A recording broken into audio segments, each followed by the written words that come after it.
Welcome back to the Crochet Crowd. So my friends over at yarnspirations.com. We have the pom-pom trim tree skirt designed by Selena Baca for Red Heart. This is an older pattern but fabulous, and it's actually really quite trending in 2020 to be able to do something fun for your Christmas holidays.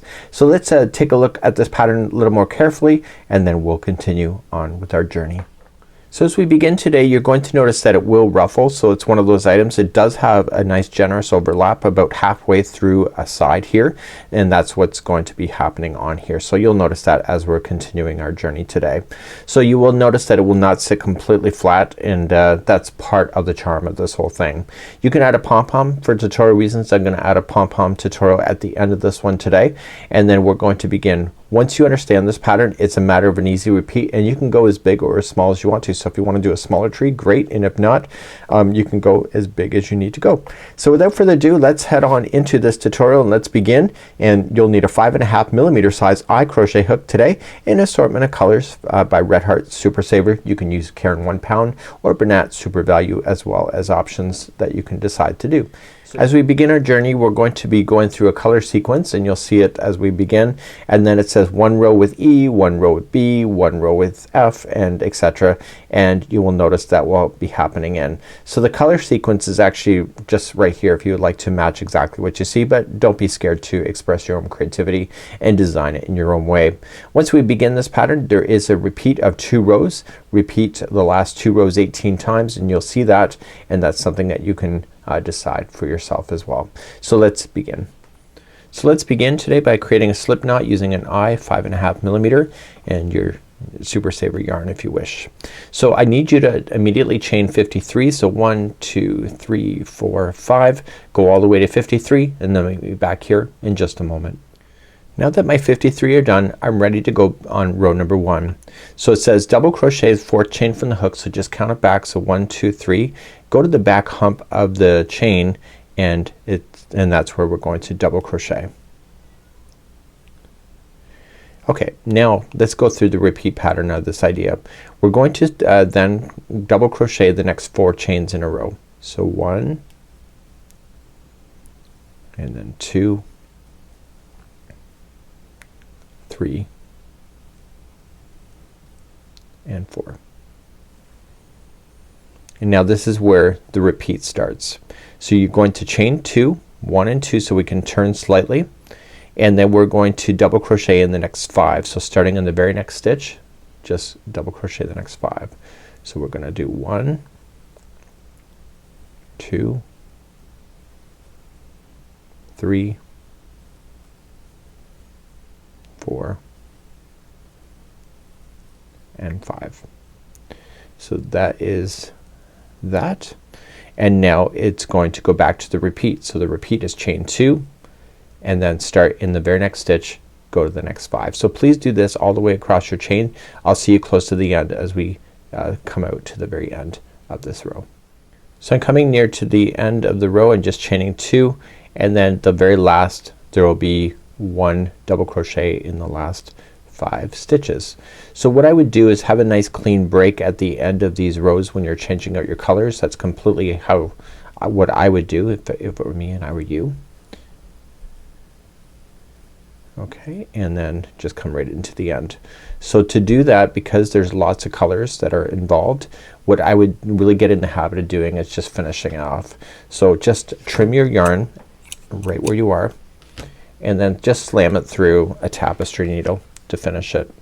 And I would do that versus weaving this in, because chances are you'll use this year after year, so why not take care of it immediately, and therefore you won't have tails popping out maybe in the years to come, or even this year. So just take your needle and just guide it up underneath the stitches. Don't interfere with that top edge because you're gonna need it, and just go up underneath and match. And when you pull, don't change the shape. So go through once, go through twice, and then go through the 3rd time as a charm. And I would do that each and every time you're changing color. So let's officially move to row number 2, and let's begin. I'd also get rid of that starting one as well, and I'll see you back here in just a moment.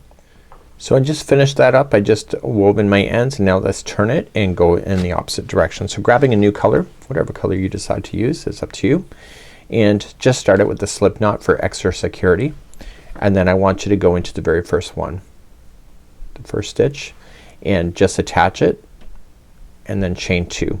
This will not count as a stitch. This is just a builder. In the same one I want you to half double crochet.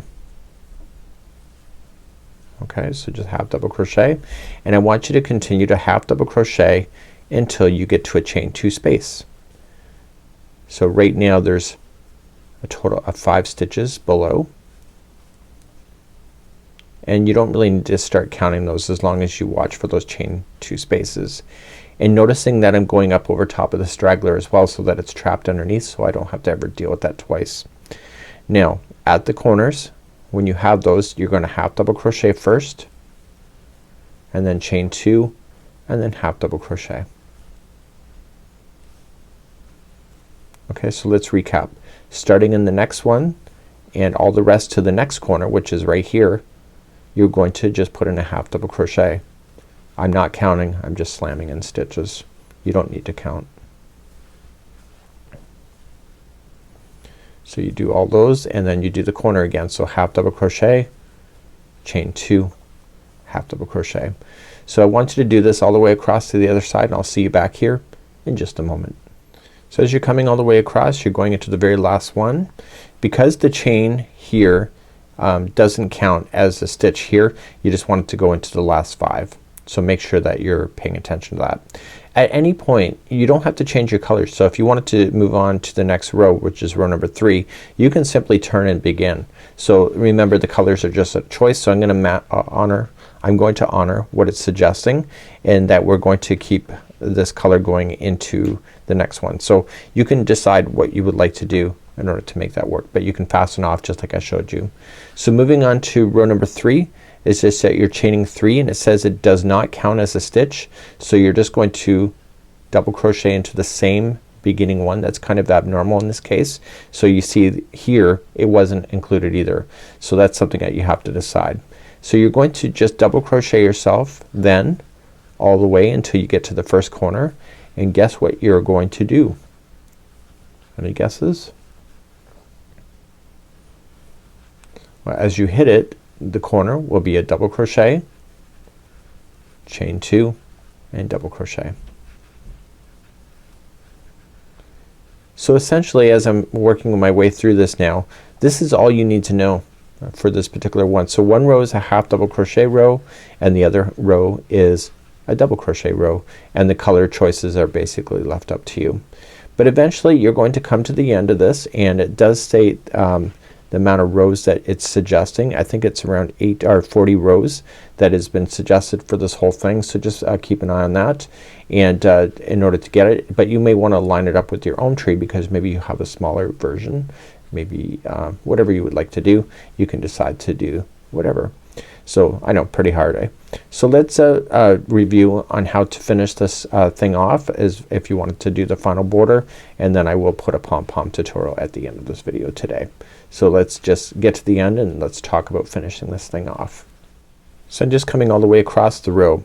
So all you just need to do, and make sure that you don't use this piece as the last stitch. Remember, the first half double crochet, or sorry, the chain 2 and the chain 3 don't count as a stitch. So you just need to just change your colors if you want to, or keep it going the same. So the next row would be half, and then the row after that would be double crochet. So you just got to repeat rows number 2 and 3 until you get to the size. So let's just talk about and show you how to do the final border. The final border, we're not going to play with the middle of this. So let's take a look at that first. So once you grow this out, it'll overlap right here, and then it will continue to go. So you have all this. You will attach your pom-poms at the end of doing your final border. The final border is a row. It's not actually a round. So meaning you're going to go in the center here. So you want to do it so the right side is facing up, which just look at the first one. If you're not sure, mark the first one with the stitch marker to tell you what is right side if you need that. So you need to start here and work your way all the way to the edge, and then just circle around with double crochets that you normally know. Now on the double crochet rows, there are 3 single crochets that are around this. On the half double crochet rows there's only 2. So that's only the hard thing that you need to do. And when you turn the corners at the bottom of it, we just have to make sure that we are just getting ourselves all the way to the bottom and then turn that as we get to the bottom. So what we need to do is that we need to just start right here and then crochet and then turn it and continue along. So let's do that next. So to start, what I would do is create a slip knot and start right in the corner. Okay, so start right here and do right in a stitch. Don't do a gapping space so that it will hold it there stable and it'll be looking like it's more done. So just pull through and through, chain 1 and 1 single crochet in there. So this is the last row, so there's no stitch multiples that really matter other than you want to just be even. So this is a double crochet row, so you want to put in 3 double crochets, but because this is the very first one and you went here, that's counted as your third one. Okay, so the next one is a half double crochet row, so going into the side of the post just 2 singles, and then the next one here is a double crochet, so you'll put 3 in there and you're gonna do that all the way to the end.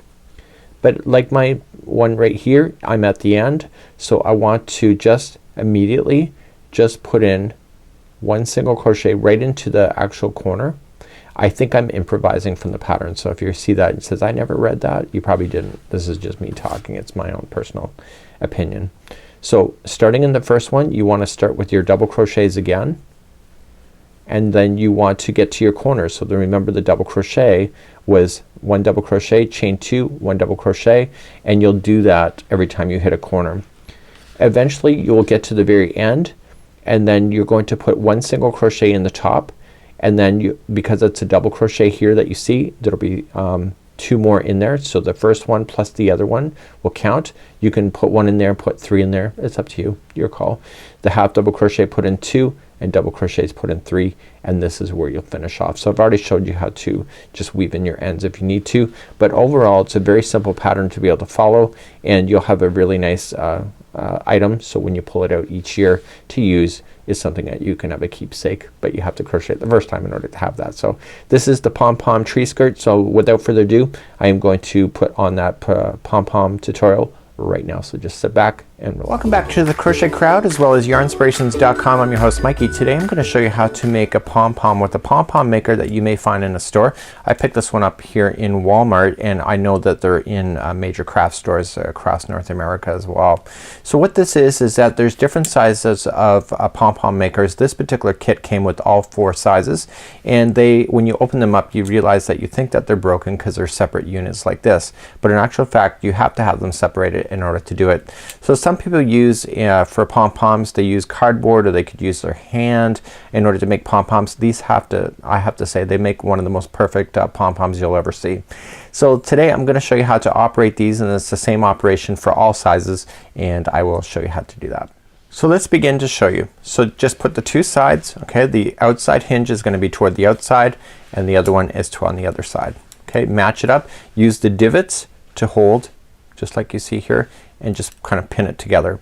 So you're going to do it in a way that is going to just hold it together as you do it. Okay, so it's just gonna be good, and they don't need to match each other up there. It's just as long as you're pinching here and it holds it, and it's just lightly holding it. Once you start wrapping it, it'll stick together without you having to hold it really quite tightly. So it's just a matter of starting this and getting it wrapped around a few times. So I'm gonna use my left hand to wrap, and all I want to do is fill in the space on this whole half side. So I'm not going to jump over to the other side as of yet, and I just want to continue to wrap. So I'm going to go right up to this edge, and I'm going to go right up to this edge. Now you can either count it out if you want to, if you would like to be really super accurate with your counting so that it's equal on both sides of this tool, or what you can just do is just wrap it and make it look like it works. Okay, so because this is variegated, I'm kind of just jumping around a little bit, and what I want to do is I want to continue to wrap now, and as you get more and more it just sticks together on its own. So once you're satisfied with it, now you can just cut your yarn. So now I'm gonna jump to the other side and pinning those other two together. I'm gonna do the same thing and just start it and wrap again like I did the other side. So continue to wrap this side and I'll see you back here in just a moment. Okay, once you're satisfied with it, all you just got to do is trim this other yarn. So what you want to do now at this point is that you want to close this contraption. So just close it and also open up these clips, and they are locking on to its neighbor but not opposite to each other. So just close it. So just lock it and lock the other side. So now the entire ring is now full, and now we're going to then separate these and being able to make the pom-pom. So the first thing that we need to do is that we need to grab our scissors next. So with the space that is existing in between, just like you see here, we're gonna run our scissors through, and we're just gonna start on one side and work our way to the other side. So just going right directly in half. Okay, and we are just gonna gently cut. Okay, just do a few at a time if your scissors can't handle it. And you do not want to let this ring go. Everything is being held into place as you're doing it.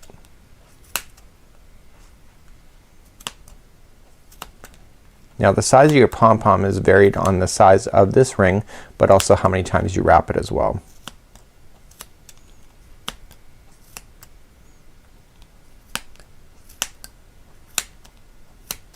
And you go right to the end. So you want to physically see this gap as you go. So now you're gonna go back to the other side. Do not let this fall apart on you. Again, holding everything together, and you're gonna do the other side now.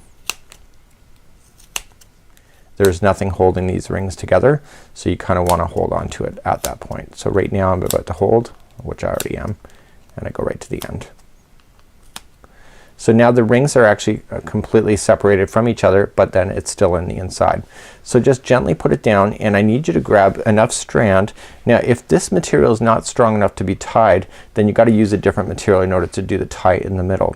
So what I'd recommend for you is that grabbing the same amount of yarn, you're gonna want to tie about 2, 3, or 4 or 5 times in the middle in order to really get it to separate, or to get it to really be tight. So just grabbing your yarn, and what I like to do is that I like to use an extra strand of string as I'm being able to tie it to my project. So just slipping in between the two gaps, the gap spaces as you see here, and you can turn it around and just bring it to the other side, again being gentle about it, and just bring it through.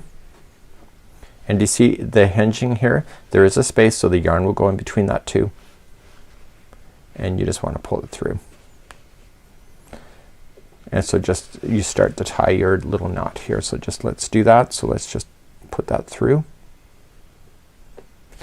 and really give it a good tug, and this is going on the inside of this. Pull it enough so that it's gonna form it, but don't pull it enough that it's gonna ruin it. So then I'm gonna go to the other side now, turn it over, and I'm gonna tie this side. So see how I just tied the other side? Now I'm gonna come to this side and tie this side, and I want to do that a few times. So I'm gonna use these 2 strands that are falling out as my tie strands to go to the project. So I want to keep those, and I don't want to damage these strings. So when I go to work with this, I'll leave them out. So I'm gonna tie one more time, and then we're gonna release this pom-pom from the tool.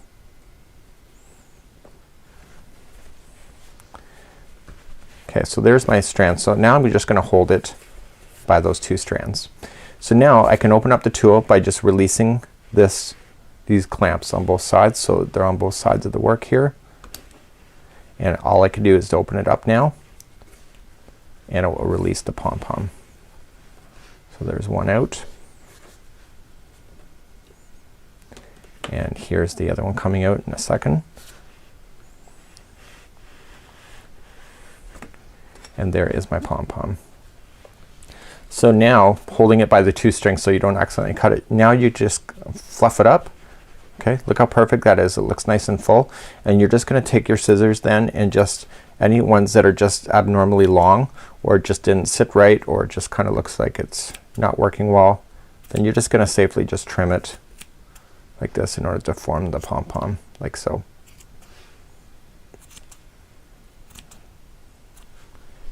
You can give it a good shake and look at it, and that's how you would create a pom-pom with that. So take this other than string, strands that are here, and you can attach it to the top of a hat really quite easily. And that's how you use all these kind of little tools. So the size of the tool then gives you the size of the pom-pom. So if you look at it from this point of view, see this pom-pom? It kind of matches that. So if you're looking for a bigger pom-pom, you can use a bigger tool like so. You'll have much bigger, and if you want smaller, then you just use a smaller, like so. So until next time, I'm Mikey on behalf of Yarnspirations as well as the crochetcrowd.com. Enjoy, and hopefully you enjoy your new pom-pom. We'll see you again real soon. Bye bye.